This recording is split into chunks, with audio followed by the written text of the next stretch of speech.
Ah, que j'aime cette musique qui nous lance dans l'action. Alors bonjour, bienvenue à tous, soyez les bienvenus dans ce format court du Podcastologue, l'épisode qui va chaque mercredi vous livrer et surtout analyser les infos importantes de l'actu récente de l'univers du podcast, le tout en moins de 10 minutes. Alors, petite précision d'abord, les liens des articles que je vous cite dans cette émission, dans cet épisode, sont dans l'infolettre du Podcastologue à laquelle vous pouvez accéder sur LinkedIn. Donc, si vous cherchez les liens, eh bien, vous allez sur l'infolettre, le Podcastologue sur LinkedIn. Alors, on commence tout de suite avec, encore une fois, une histoire d'intelligence artificielle. On peut prédire que le nombre de podcasts et de choses qu'on va pouvoir faire avec l'intelligence artificielle va continuer d'exploser dans les prochains mois. Cette fois-ci, c'est une start-up anglaise spécialisée dans l'intelligence artificielle qui vient de créer un podcast entièrement généré par l'intelligence artificielle. Alors, on parle ici d'une véritable série d'épisodes nommée Synthetic Stories, qui est disponible évidemment sur toutes les plateformes et qui, selon la production, a entièrement été conçu par une intelligence artificielle ou des intelligences artificielles. Très certainement, on parle là de la vignette, de la structure de l'histoire, du récit en tant que tel, et y compris évidemment de l'animation par une voix de synthèse. Alors l'entreprise annonce aussi, et là-dessus j'ai un petit peu plus de mal à comprendre, ceux et celles qui sont capables de m'expliquer peuvent m'écrire à ce sujet-là. Donc l'entreprise annonce que des algorithmes travaillent en temps réel pour adapter la qualité de l'audio à l'endroit où l'auditeur se trouve, offrant ainsi une expérience de qualité supérieure. On explique aussi qu'un système interactif unique pour que les auditeurs puissent interagir avec la voix de l'intelligence artificielle soit possible dans chaque épisode. Alors voici exactement ce que dit le communiqué de presse au sujet de ce podcast. Nous sommes ravis de vous dévoiler Synthetic Stories, une série de podcasts où les scripts sont écrits par des robots, la conception sonore est conçue par des machines et la seule touche humaine est notre représentante des relations publiques, Becky. Blague à part, nous avons hâte que les auditeurs découvrent les histoires vraiment uniques et immersives créées par l'intelligence artificielle. C'est un tout nouveau niveau de divertissement artificiellement intelligent. Alors il faut voir si ce nouveau niveau de divertissement va être à la hauteur. Je ne l'ai pas encore écouté, donc je vous en donnerai des nouvelles une prochaine fois. Parlons maintenant de Spotify qui vient de publier la seconde partie d'une étude nommée Sonic Science, une étude qui se concentre sur la façon dont la musique et le son influencent notre cerveau et notre corps. Des experts dans le domaine de la médecine, de la neuroscience, la psychologie ont été invités à partager leurs recherches sur les effets de la musique sur l'humeur, l'attention ou le bien-être des gens. Et à titre d'exemple, 70% de la génération Y et de la génération Z dans le monde considèrent l'audio comme une ressource pour la santé mentale. Toujours selon cette étude, 52% de la génération Y et la génération Z utilisent l'audio pour, entre guillemets, échapper à la réalité virtuelle et améliorer la réalité actuelle. Élément très important pour l'analyse du podcast en tant que contenu prescripteur, les auditeurs de Spotify ne se contentent pas de se souvenir des publicités, ils achètent des produits. Un participant à l'étude sur 5 a déclaré avoir recherché une marque ou un produit en ligne après en avoir entendu parler dans une publicité. Et 30% ont déclaré qu'ils étaient susceptibles d'acheter un produit ou un service dont ils avaient entendu parler lors d'un balado sur Spotify.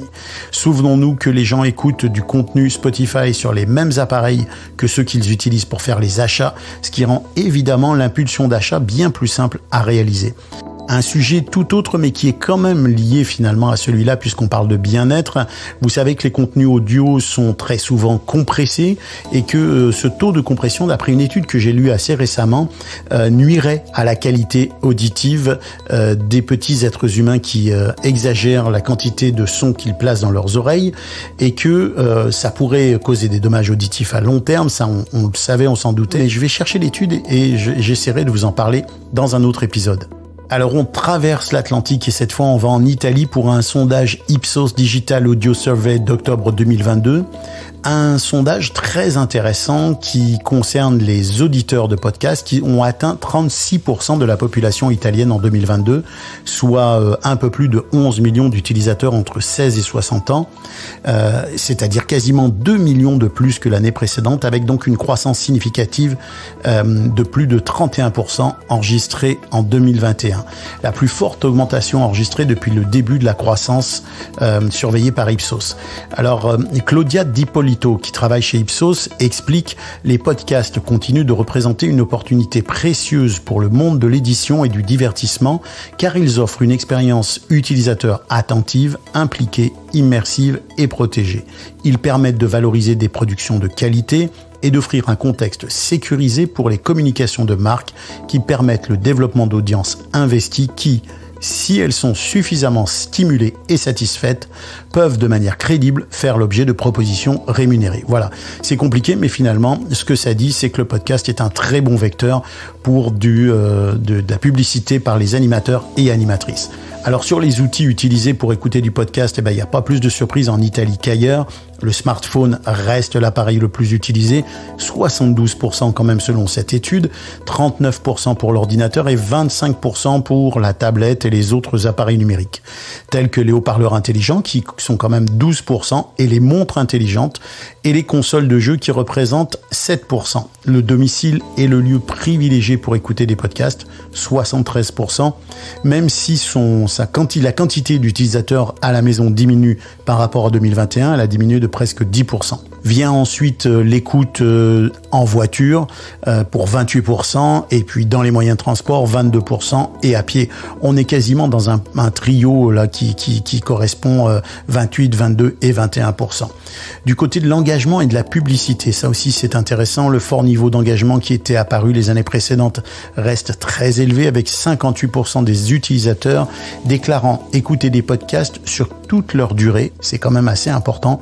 Et l'écoute de séries complètes de podcasts dans leur intégralité est en nette progression avec 79%.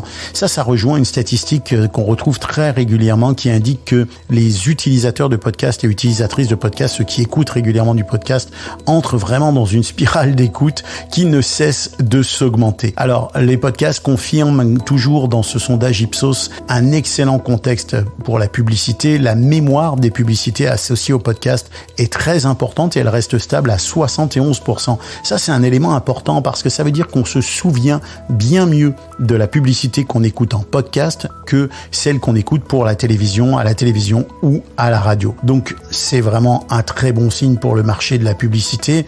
Alors, une dernière information, on note une croissance significative de ceux qui déclenchent un comportement d'achat, 15% aujourd'hui contre 11% en 2021. Encore une fois, le lien sera dans l'infolettre du Podcastologue. Toujours du côté des études, une étude Sounds Profitable qui est une étude supportée par plusieurs acteurs majeurs du monde de l'audio comme Wondery, ESPN Podcast ou NPR. Cette étude apporte des chiffres très intéressants au sujet des liens et surtout des différences entre les publics de la radio et du podcast. Ça, c'est vraiment intéressant. On découvre principalement que le public de la radio et celui du podcast sont en train de littéralement se scinder en deux générations distinctes, celui du podcast étant évidemment désormais une génération quasiment en dessous de celle de la radio. Le public du podcast est composé majoritairement de jeunes entre 18 et 34 ans, suivi de très près par le public de 35 à 54 ans. Ça fait 90% de l'auditoire entre 18 et 54 ans, alors que celui de la radio est en très grande majorité composé d'un auditoire de 60 ans et plus. Là, on parle de 60% de gens qui ont 60 ans et plus qui écoutent de la radio. Évidemment, ça en dit long sur l'avenir des deux médias, notamment évidemment le podcast, un média qui est écouté par un public jeune, donc qui va suivre l'évolution du médium dans la durée, et puis un média qui est composé d'un public plus âgé, donc qui va devoir forcément trouver des solutions pour renouveler son public. Dans un tout autre registre, je voulais quand même vous offrir cette semaine un petit test micro, et ce micro c'est le Logitech Bluesona, un micro qui se positionne comme un concurrent très sérieux du célébrissime Shure SM7B. Je vais citer l'article en y ajoutant mon grain de sel, car il se trouve que depuis que je l'ai essayé au Paris Podcast Festival en 2022, et je ne remercie pas Philippe Chapeau qui m'a conduit à une dépense supplémentaire cette année, j'ai adopté moi aussi le Logitech comme un micro au quotidien. Un excellent micro, en tout cas en ce qui me concerne, pour l'utilisation que j'en ai. En commençant par l'esthétique de ce micro, c'est un micro qui est un peu original. Il a une forme carrée et elle est plutôt réussie c'est un boîtier métallique très solide. La bonnette, en fait, il y a deux bonnettes. Il y a une bonnette noire et une bonnette rouge. Et les bonnettes s'arriment au micro à l'aide d'un système aimanté, ce qui est assez bien fichu, qui permet de vraiment faire tenir la bonnette correctement. Alors, pour la partie technique, l'un des points forts de ce micro, c'est la présence d'un clear amp qui augmente le gain du micro de 25 dB, ce qui n'est pas négligeable. Et son autre point fort, c'est sa particularité technique qui est d'utiliser un second diaphragme inversé afin de limiter, voire annuler totalement les bruits parasites. Et ça fonctionne plutôt bien. Moi, je l'utilise vraiment régulièrement à la maison, parfois dans des conditions un peu plus difficiles, et le rendu est vraiment très très bon. Alors, je vais citer cette fois les conclusions de l'article justement de Actu Gaming au sujet de ce micro qui coûte environ 350 € en Europe et autour de 400 $ au Canada. Alors voilà ce que dit l'article, je cite: au final, il ressort que le Logitech Bluesona est une très belle proposition de micro haut de gamme pensé bel et bien spécifiquement pour le podcast, l'enregistrement de voix off, mais aussi pour le streaming. Une construction haut de gamme, l'ajout d'un préampli intégré pour avoir un micro plug and play. De plus, si vous faites de la musique, vous aurez un micro très fonctionnel pour toute la partie enregistrement de voix ou d'instruments. Donc voilà, donc cet article le place quand même très très proche, si ce n'est à l'égal du Shure SM7B, qui demeure évidemment une référence. Et à ce sujet-là, l'article rappelle un élément très intéressant, très important. Vous savez, tous les micros ne correspondent pas à toutes les voix. Et il est important, et c'est pour ça que c'est important, si vous le pouvez, d'essayer un micro avant de l'acheter, parce que le timbre de votre voix, la tessiture de votre voix, le spectre de votre voix n'est pas forcément toujours bien desservi par tous les micros. C'est important d'avoir la possibilité de faire un test avant. Alors, à propos de test, je vais finir quand même par la fiche technique du Logitech Bluesona. C'est un type de transducteur dynamique, diaphragme polaire supercardioïde. Oui, c'est un supercardioïde, ce qui lui donne vraiment un focus directionnel très très précis pour capter le son et vraiment évacuer tous les sons autour. Vous l'avez compris, il est à double diaphragme. Sa connectique, c'est du XLR. Il pèse à peu près 600 grammes. Sa réponse en fréquence est de 40 Hz jusqu'à 18 kHz. Il a un préampli Clear Amp de 25 dB inclus et il a une alimentation fantôme requise de 24 ou 48 volts. Alors voilà, les points forts et les points faibles selon Actu Gaming. Point fort, facilité d'utilisation, haut de gamme à tous les étages, préampli intégré, couleur sonore originale. Les points faibles, ne conviendra pas à toutes les voix, ce que je vous disais par rapport à certains micros, et n'est pas aussi polyvalent que ses concurrents. L'absence de pochette de rangement est soulignée aussi. C'est vrai qu'il n'y a pas de pochette de rangement. C'est quand même un petit plus sympa quand on voyage avec son micro que de savoir qu'on peut le protéger. Alors, encore une fois, en ce qui me concerne, c'est un micro qui me donne entièrement satisfaction. Je trouve que c'est un micro qui sert à la fois pour faire de la narration, de l'enregistrement à la maison, mais aussi pour les entrevues parce que justement, comme il est supercardioïde, il protège vraiment la prise de son et il empêche les bruits parasites. Alors voilà, on a fait le tour de cet épisode qui aujourd'hui était quand même très riche en données statistiques et en informations. J'espère que vous avez apprécié. Vous pouvez retrouver tout ça encore une fois dans l'infolettre du Podcastologue.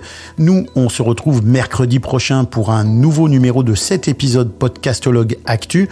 Mais jeudi, c'est-à-dire le lendemain de la semaine prochaine, on se retrouve pour un épisode plus long d'1 heure avec mes deux complices Bruno Guglielminetti et Philippe Chapeau. Si vous avez apprécié cet épisode, écoutez, notez-le, mettez un commentaire sur Apple Podcast. N'hésitez pas à mettre un commentaire dans Spotify, c'est maintenant possible. Je vous donne rendez-vous la semaine prochaine pour les 2 épisodes, le podcast Actu et le podcast Format Long avec Bruno et Philippe. Ce podcast est une production GoScript Media. La musique que vous avez entendue vient du catalogue musical de BAM Music et je remercie notre partenaire Eddy Sound. Quant à moi, je vous dis à bientôt et que l'audio soit avec vous.